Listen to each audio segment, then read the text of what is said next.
नागर विमानन क्षेत्र में रोजगार की असीम संभावनाएं। विमानन उद्योग या एवियंस इंडस्ट्री में सबसे तेजी से विकास करने वाला उद्योग है। यह सबसे अधिक सैलरी पैकेज देने वाला उद्योग भी है और उसके चारों तरफ असीम संभावना है। कह सकते हैं कि sky is the limit. I group of institute के चेयरमैन डॉक्टर के सिन्हा ने प्रमुखता से प्रकाश डालते हुए कहा कि हाल में भारतीय एयरलाइंसों के द्वारा कम से कम 1115 विमान खरीदने का आदेश दिया गया है। इसमें एयर इंडिया के 470, इंडिगो के 500 और आकाशा के 72, गो फर्स्ट के 72 और विस्तारा के 70 विमान शामिल हैं। इससे यह स्पष्ट होता है कि अगले एक दशक से भी ज्यादा समय तक विमान क्षेत्र में रोजगार के अवसर में कोई कमी नहीं होगी। आज भी सारे लाइसेंस्ड इंजीनियर विभिन्न एयरलाइंसों में अच्छी जगह पर कार्यरत हैं। इस क्षेत्र में वृहद रोजगार की संभावना की पुष्टि करते हुए भारत सरकार के नागर विमानन मंत्री ने हाल ही में आधिकारिक बयान देते हुए कहा कि आने वाले 2 वर्षों में कम से कम 1.5 लाख विमानन कर्मियों की आवश्यकता होगी।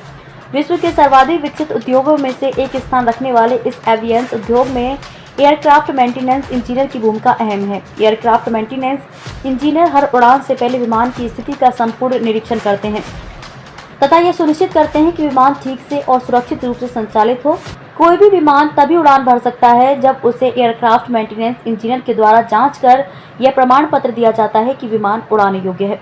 भारत इंस्टीट्यूट ऑफ एरोनॉटिक्स पूरे देश में एकमात्र ऐसा संस्थान है जिसका कैंपस हवाई अड्डा के परिसर में अवस्थित है। इसलिए यहाँ पढ़ने वाले छात्रों को ज़्यादा प्रैक्टिकल एक्सपोजर मिलता है तथा पहले सत्र से ही प्रमुख एयरलाइंस कंपनियों के साथ लाइव एयरक्राफ्ट ट्रेनिंग करवाई जाती है ताकि उन्हें इस क्षेत्र में पूरी दक्षता प्राप्त हो। यहाँ छात्रों के शिक्षण के लिए स्मार्ट क्लासरूम, अत्याधुनिक लाइब्रेरी तथा वर्कशॉप उपलब्ध है। इस कोर्स में एडमिशन लेने के लिए न्यूनतम योग्यता 10+2 विद PCM है। साथ ही साथ जो बच्चे इलेक्ट्रिकल, इलेक्ट्रॉनिक, मैकेनिकल और एरोनॉटिकल से डिग्री या डिप्लोमा किए हुए हैं वे भी एडमिशन ले सकते हैं। इंडस्ट्री के अधिकारियों ने बताया कि जो बच्चे हमारे इंस्टीट्यूट द्वारा संचालित एडमिशन कम स्कॉलरशिप टेस्ट में भाग लेते हैं उनकी फीस में कम से कम 25,000 तथा ज़्यादा से ज़्यादा 1 लाख तक की छूट दी जाती है। साथ ही साथ बिहार सरकार द्वारा संचालित बिहार स्टूडेंट क्रेडिट कार्ड योजना से भी 4 लाख तक का ऋण बेहद कम ब्याज दर पर ले सकते हैं। इसकी सुविधा भी उपलब्ध है। देखिए आगे क्या कहते हैं भारत इंस्टीट्यूट ऑफ एरोनॉटिक्स के अधिकारीगण। बुलाया गया है यहाँ पे मेन है हमारा उद्देश्य ये रहा है कि आज एविएशन में जो एविएशन जगत में जो बढ़ती हुई अपॉर्चुनिटीज़ हैं उससे बहुत से लोग हैं जो कि इसकी जानकारी से वंचित हैं।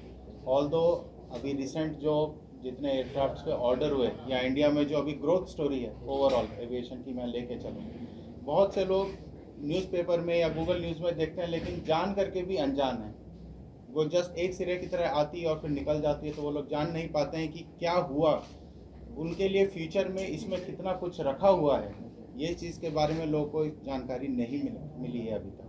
तो हमारा उद्देश्य यही था कि आज एक प्रेस कॉन्फ्रेंस बुला करके यहाँ पे ये जानकारी बिहार के यूथ में, बिहार की जनता में और बाकी इंडिया में भी, पैन इंडिया, इस न्यूज़ को हम जितना ज़्यादा स्प्रेड आउट कर सकें ये उनके बेनिफिट में रहे। जैसे अभी सबसे पहला मैं एग्जांपल लेना चाहूँगा कि अभी रिसेंट जैसे आपको पता होगा एयर इंडिया ने 470 एयरक्राफ्ट्स का ऑर्डर दिया है, जिसके साथ 370 फर्दर एयरक्राफ्ट्स अभी स्टैंड बाई मोड पे हैं। इंडिगो एयरलाइंस 500 एयरक्राफ्ट्स का ऑर्डर देने जा रही है। 72 जहाज़ का आकाशा एयर ने ऑर्डर दिया है। इसी के साथ साथ मैं दूसरा लेकर चलूँ, जेट एयरवेज के भी अभी रिवाइवल प्लान्स चल रहे हैं।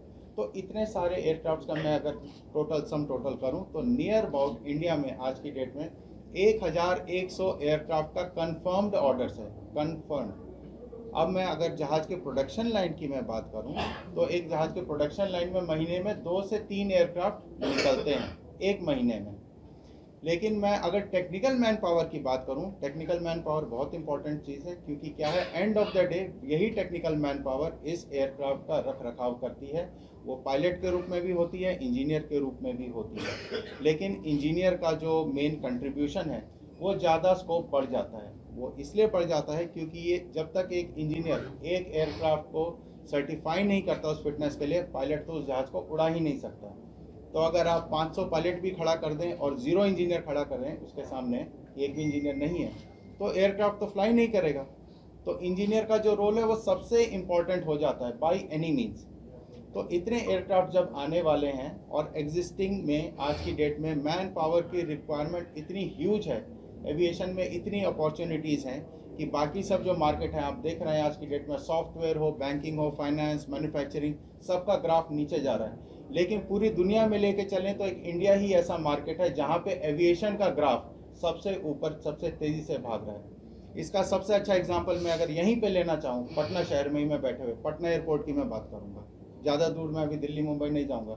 पटना एयरपोर्ट पे देखिए आज से 10 साल 15 साल पहले कितने जहाज आते थे और आज के डेट में कितना जहाज आते हैं।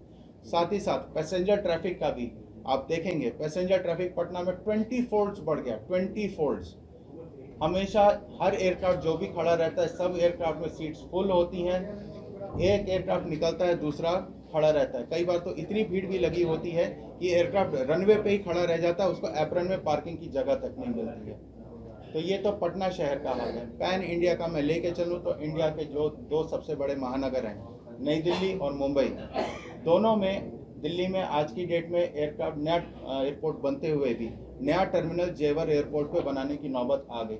नया एयरपोर्ट जो जेवर पे अभी तैयार हो रहा है, वहाँ पे भी कम से कम जो एग्जिस्टिंग इंदिरा गांधी एयरपोर्ट है उसका 2 to 3 टाइम्स कैपेसिटी बड़ा करके, एनलार्ज करके नया एयरपोर्ट बनाने की बात है। मुंबई का बात करूँ तो मुंबई में भी जो एग्जिस्टिंग CST एयरपोर्ट है, छत्रपति शिवाजी महाराज एयरपोर्ट जो है, उसके पैरेलल में नवी मुंबई में नया एयरपोर्ट टर्मिनल बनाने की गवर्नमेंट ने मंजूरी दे दी है और उसके ऊपर भी काम चल रहा है। तो आने वाले समय में, जैसे मैंने 1100 एयरक्राफ्ट का बोला, तो ये तो एयरपोर्ट और एयरपोर्ट टर्मिनल्स की बात थी। अभी तक तो मैन पावर की बात हुई ही नहीं है। अब इतने एयरक्राफ्ट जब आएंगे तो उनको व्यवस्थित तरीके से चलाने के लिए, उड़ाने के लिए, उनके रख रखाव के लिए टेक्निकल मैन पावर की भी उतनी ज़्यादा ज़रूरत पड़ेगी। और टेक्निकल मैन पावर जो है वो सबसे बड़ा बैकबोन है इस इंडस्ट्री को अलाइव रखने के लिए, इस इंडस्ट्री को सुचारू रूप से चलाने के लिए। तो ये टेक्निकल मैन पावर तैयार कहाँ होती है, सबसे बड़ा क्वेश्चन जो कि मैक्सिमम लोगों को नहीं मालूम है। बिहार में वन एंड ओनली इंस्टीट्यूशन है हमारा, भारत इंस्टीट्यूट ऑफ एरोनॉटिक्स, जो कि बिहार, झारखंड, आसाम, बंगाल, पूरे ईस्टर्न सेक्टर को पूरा कवर करता है। कवर करने से मेरा मतलब है कि इसके अलावा कोई दूसरी संस्थान है भी नहीं जो कि DGCA गवर्नमेंट ऑफ इंडिया से अप्रूव्ड हो और यहाँ पे एयरक्राफ्ट मेंटेनेंस इंजीनियरिंग की ट्रेनिंग दे रही हो। एयरक्राफ्ट मेंटेनेंस इंजीनियरिंग की ट्रेनिंग लेने के बाद में बच्चों को सबसे बड़ा एडवांटेज ये होता है कि वो लोग डायरेक्टली फील्ड में एम्प्लॉयबिलिटी स्किल के साथ में एब्जॉर्ब होने के लिए रेडी रहते हैं। आज की डेट में अब जैसे जैसे नए नए एयरक्राफ्ट और ये सब आते रहेंगे तो इन लोगों का एम्प्लॉयमेंट जो है 100% इंश्योर्ड रहेगा। और ये 1-2 दिन की बात नहीं है। जैसे मैंने आपको बताया कि 1100 एयरक्राफ्ट इंडियन एरोस्पेस में आने हैं, तो 1100 एयरक्राफ्ट कम से कम 10 से 15 साल लगेंगे आने में। तो ये चीज़ मैं एकदम डंके की चोट पे कह सकता हूँ कि अगले 10 वर्षों तक, for one complete decade, employment opportunities insured रहेंगी। जहाँ तक पे स्केल की मैं बात करूँ, एयरक्राफ्ट मेंटेनेंस इंजीनियर का जो पे स्केल होता है वो किसी भी प्रोफेशन में इतना पे स्केल नहीं दिया जाता है। अगर मैं सरकारी आंकड़े पे भी मैं बात करूँ तो एक एयरक्राफ्ट मेंटेनेंस इंजीनियर जो कि एयर इंडिया इंजीनियरिंग, मैं एयर इंडिया की नहीं बात करूँगा, air India engineering services limited जो कि गवर्नमेंट ऑफ इंडिया के अंडर में है, उसमें एक बोइंग और एयरबस का जो इंजीनियर होता है उसकी मिनिमम स्टार्टिंग सैलरी जो होती है 2 से 2.5 लाख रुपए पर मंथ स्टार्टिंग, ये सब ध्यान रखिएगा, स्टार्टिंग सैलरी 2 से 2.5 लाख रुपए पर मंथ होती है। और आने वाले समय में आगे जैसे हम बढ़ते जाते हैं तो उसकी सैलरी और आगे इंक्रीमेंट होता जाता है। इतना इंक्रीमेंट का है कि इसमें स्काई इज द लिमिट तक बोला जाता है। अब अगर मैं इंटरनेशनल लेवल पे बात करूं, सिंगापुर, दुबई या दूसरे मार्केट की, जहां जो कि एविएशन के हब बोले जाते हैं अपने आप में, उसके लिए योग्यता चाहिए, वो योग्यता इंटरमीडिएट है 10+2। कौन सा subject? Science, PCM group. Even diploma holder भी यहाँ एडमिशन ले सकते हैं, मैकेनिकल और इलेक्ट्रॉनिक्स। कोर्स फी क्या होगा? कोर्स कितने दिनों की है? कोर्स 4 साल। 4 साल का कोर्स। क्या उसके लिए फीस फी कितना है? स्ट्रक्चर क्या होगा? फीस लगभग 12 लाख है पर सेमेस्टर वाइज या एनुअल? सेमेस्टर है। कितने और एक चीज जो बताए हैं उसमें कहें से दुबई का ही सैलरी है, आप लोग कंफ्यूज मत कीजिए। ये जो लड़के हैं ये ग्लोबली ऑब्जर्व हो जाने वाले लड़के हैं, काहे कि हम लोग जिस क्षेत्र में हैं उसमें सबसे ऊपर है इंटरनेशनल सिविल एविएशन ऑर्गेनाइजेशन, और उसी में हम एक मेंबर हैं। तो जो वहाँ का मेंबर होता है 192 कंट्री मेंबर है, उनका एक ही स्टैंडर्ड माना जाता है। इसलिए इसका जो लाइसेंस यहाँ मिलेगा वो वैल्यू उसका वहाँ भी होगा। इसलिए ग्लोबली बात हो रहा है, लेकिन कहीं भी जाएंगे तो उनको वही मिलेगा। हाँ, स्कॉलरशिप भी है। उसके लिए हम लोग स्कॉलरशिप टेस्ट ले रहे हैं, उसके आधार पर 25,000 से 1 लाख देंगे। और लड़कियों के लिए 1 लाख स्कॉलरशिप ऐसे भी है। कोर्स भी 12 लाख रुपीस के आसपास पड़ती है 4 साल के कोर्स के लिए। फिनांस फैसिलिटीज तो अवेलेबल होंगी। यहाँ फाइनेंस फैसिलिटी के लिए जैसे स्टेट गवर्नमेंट ने भी अपना दिया हुआ है, 4 लाख रुपीस का अनुदान देती है क्रेडिट कार्ड स्कीम के थ्रू। तो उसके लिए हमारा एनरोलमेंट बिहार सरकार के साथ हुआ पड़ा है, तो 4 लाख वाला वहाँ से स्कीम का मिल जाता है। अपार्ट फ्रॉम दैट, चूँकि हमारी organisation director general of civil aviation government of India से अप्रूव्ड है, तो बैंक लोन की भी सुविधा डायरेक्टली उपलब्ध हो जाती है।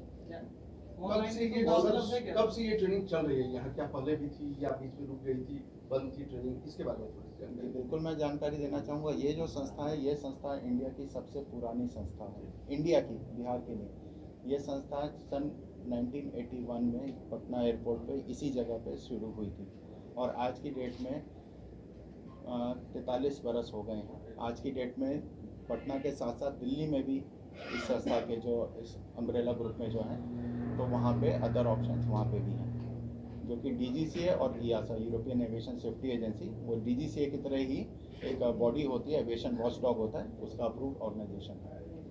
इसके साथ में हमारी संस्था का एयरबस जो सबसे मेजर एयरक्राफ्ट मैन्युफैक्चरर है दुनिया का, बोइंग के साथ साथ, उसके साथ में हमारा ट्रेनिंग टाई अप भी है, ट्रेनिंग अरेंजमेंट भी है, एयरबस कॉम्पिटेंस ट्रेनिंग का। और ये जो अरेंजमेंट है, this is exclusive in south Asia. ये पूरे साउथ एशिया में एक्सक्लूसिव अरेंजमेंट है। हमारे अलावा ये दूसरा अरेंजमेंट एयरबस का सिर्फ सिंगापुर एयरलाइंस के साथ है, इंडिया में और किसी के साथ नहीं है। जो लड़का यहाँ से जा